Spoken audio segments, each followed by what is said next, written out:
20 minutes after 7 o'clock now. Staying fit is a hard thing to do at any age, but if you keep those exercises up later in life, it will certainly have its benefits. Ahead, meet the Piedmont's real Ironman in today's Fit Over 40.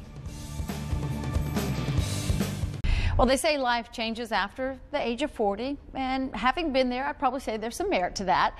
Some say your physical and mental health go downhill after 40, but it can be quite the opposite.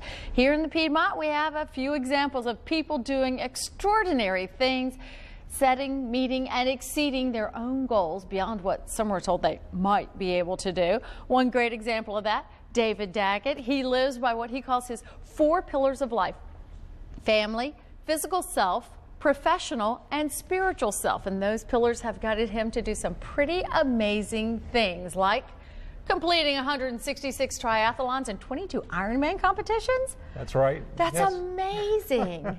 Well, it's a lifestyle. It's a lifestyle of health and fitness that I've been doing for 32 years now, and even before that in high school sports and college sports. I asked you earlier, do you eat a certain way? Do you train a certain way? And you say? I do most things in moderation. The reason most diets don't work is because they're extreme, but consistency and moderation over an extended period of time always works. It works with your family, works spiritually, works professionally, and it works physically and athletically. You know, I hear from people all the time who say, well, I don't have the get up and go. I'm sitting at home, you know, and I'm thinking, oh, well. And you say, just do it. Make that first step, right? Well, find something that you really enjoy doing, or somebody you really enjoy doing it with, and then commit yourself, and you have to just keep doing it. There's 2 parts of that. You have to do something different than you've done before, right, and then you have to act upon it and keep doing it. An example is I swim every morning. Get up at 4:30 in the pool at 5 o'clock. I did that this morning. It's part of my everyday routine. Swimming has become easy for me because I go through a process. I go through a period of meditation and prayer. I then outline my day, and then I troubleshoot the biggest issue that I have. Cases in my mind as a lawyer, those sort of things. And it's become part of my regular routine. It's like a cup of coffee. I can't start my day without swimming. That's awesome.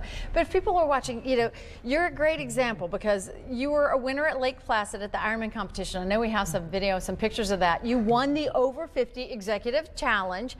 And, you know, those competitions are no small feat. We're talking about a 2.4-mile swim.